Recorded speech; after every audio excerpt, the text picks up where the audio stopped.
रावण एक अत्यंत शक्तिशाली और बलशाली राजा था, जिसे हराना किसी के लिए भी आसान नहीं था। रामायण और अन्य पौराणिक ग्रंथों में ऐसे कई प्रसंग मिलते हैं, जहां रावण को विभिन्न कारणों से हार का सामना करना पड़ा या उसे पीछे हटना पड़ा। यहाँ कुछ प्रमुख कहानियां हैं, जहां रावण को राम के अलावा दूसरों ने हराया। एत, बाली, किष्किंधा नरेश। यह शायद रावण की सबसे अपमानजनक हारों में से एक थी। बाली किष्किंधा के शक्तिशाली वानर राज और सुग्रीव के बड़े भाई अजेय माने जाते थे, क्योंकि उन्हें एक ऐसा वरदान प्राप्त था कि जो भी उनसे युद्ध करेगा उसकी आधी शक्ति बाली में समा जाएगी। एक बार रावण अपने अहंकार में चूर होकर बाली को युद्ध के लिए चुनौती देने किष्किंधा पहुंचा। जब रावण बाली को चुनौती देने के लिए चिल्ला रहा था, तब बाली समुद्र तट पर अपनी सुबह की पूजा कर रहे थे। रावण की गर्जना सुनकर भी बाली विचलित नहीं हुए। उन्होंने रावण को ललकारा और कहा कि वह अभी व्यस्त हैं, बाद में आए। रावण ने इस बात को अपनी बेइज्जती समझा और उन पर हमला कर दिया। बाली ने बिना किसी कठिनाई के रावण को अपनी कांख में दबा लिया और उसे लेकर चारों समुद्रों की परिक्रमा करने लगे। रावण को यह देखकर अपमान महसूस हुआ कि वह बाली की पकड़ से छूट भी नहीं पा रहा था और न ही अपनी पूरी शक्ति का उपयोग कर पा रहा था।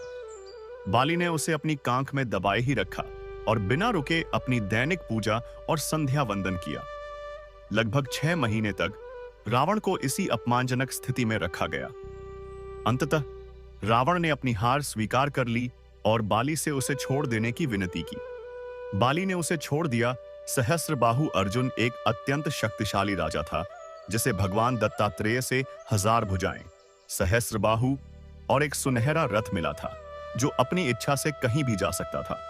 वह इतना पराक्रमी था कि एक बार उसने नर्मदा नदी के प्रवाह को अपनी 1000 भुजाओं से रोक दिया था। रावण ने एक बार महिष्मती नगरी पर आक्रमण किया, जहां सहस्त्रबाहु अर्जुन का राज्य था। रावण को अपनी शक्ति पर बहुत घमंड था और उसने सोचा कि वह सहस्त्रबाहु को आसानी से हरा देगा, लेकिन सहस्त्रबाहु अर्जुन ने उसे बड़ी आसानी से परास्त कर दिया। उन्होंने रावण को अपनी 1000 भुजाओं से जकड़ लिया और उसे बंदी बना लिया। सहस्त्रबाहु ने रावण को अपने कारागार में बच्चों के खेलने की चीज की तरह रखा। रावण के पितामह पुलस्त्य ऋषि के कहने पर ही सहस्त्रबाहु अर्जुन ने रावण को मुक्त किया। इस हार ने रावण के अहंकार को फिर से चोट पहुंचाई। 3. राजा बलि, पाताल लोक के राजा। पौराणिक कथाओं के अनुसार एक बार रावण अपनी शक्ति का प्रदर्शन करने और त्रिलोक पर विजय प्राप्त करने के उद्देश्य से पाताल लोक में गया, जहां धर्मात्मा राजा बलि का शासन था, जिन्हें भगवान विष्णु ने वामन अवतार में 3 पग भूमि दान में ली थी। रावण ने राजा बलि को युद्ध के लिए चुनौती दी। हालांकि राजा बलि ने सीधे युद्ध में उतरने के बजाय अपनी अद्भुत योग शक्तियों और बुद्धि का प्रयोग किया। उन्होंने रावण को अपनी योग माया से भ्रमित कर दिया और उसे कई दिनों तक पाताल लोक में अटकाए रखा। रावण को यह एहसास हुआ कि वह बलि की आध्यात्मिक और मायावी शक्तियों का मुकाबला नहीं कर सकता। वह बलि के प्रभाव से इतना परेशान हो गया कि अंततः उसे पाताल लोक से बिना युद्ध किए ही भागना पड़ा। यह रावण के लिए एक और अप्रत्यक्ष हार थी, क्योंकि वह अपने उद्देश्य में सफल नहीं हो सका और उसे अपमानित होकर लौटना पड़ा। 4. भगवान शिव, कैलाश पर्वत पर। यह प्रसंग रामायण में भी वर्णित है। रावण भगवान शिव का परम भक्त था, लेकिन साथ ही वह अत्यंत अहंकारी भी था। एक बार उसने अपनी शक्ति का प्रदर्शन करने के रावण ने अपनी 20 भुजाओं से कैलाश पर्वत को उठाने का प्रयास किया। जब पर्वत हिलने लगा तो देवी पार्वती भयभीत हो गईं। भगवान शिव ने केवल अपने पैर के अंगूठे से कैलाश पर्वत को हल्का सा दबाया। रावण इतना दब गया कि उसकी भुजाएं पर्वत के नीचे फंस गईं और वह दर्द से चिल्लाने लगा। उसकी चिल्लाहट इतनी तीव्र थी कि तीनों लोकों में गूंज उठी।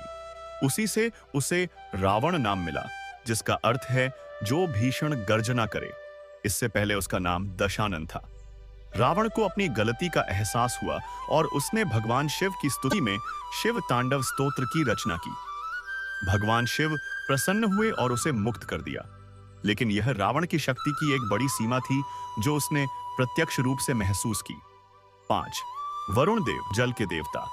कुछ प्राचीन ग्रंथों और लोक कथाओं के अनुसार रावण ने एक बार जल के देवता वरुण देव को भी युद्ध के लिए चुनौती दी थी। मानना था कि वह तीनों लोकों में किसी भी देवता को हरा सकता है। जब रावण वरुण के लोक पहुंचा और उन्हें युद्ध के लिए ललकारा, तो वरुण देव स्वयं युद्ध के लिए नहीं आए, बल्कि उन्होंने अपने पुत्रों और शक्तिशाली जल योद्धाओं को रावण का सामना करने भेजा। रावण ने उन सभी को परास्त कर दिया, लेकिन वरुण के लोक में जल की शक्तियां इतनी प्रबल थीं कि रावण को अंततः पीछे हटना पड़ा। जल के तत्व से लड़ना उसके लिए मुश्किल साबित हुआ। यह एक सीधा युद्ध नहीं था जिसमें वरुण देव ने उसे हराया, बल्कि वरुण के लोक की प्राकृतिक शक्तियों और उनके पुत्रों की प्रबलता के कारण रावण को वहां से हटना पड़ा, जिससे उसकी विजय की इच्छा अधूरी रह गई। ये कहानियां दर्शाती हैं कि रावण कितना शक्तिशाली था, लेकिन साथ ही यह भी कि अहंकार उसे अक्सर ऐसी परिस्थितियों में ले जाता था जहां उसे अपनी सीमाओं का पता चलता था। राम के अलावा इन महान योद्धाओं और देवताओं ने भी रावण को किसी न किसी रूप में परास्त किया था। क्या आप रामायण के किसी और पहलू या किसी अन्य पात्र के बारे में जानना चाहेंगे?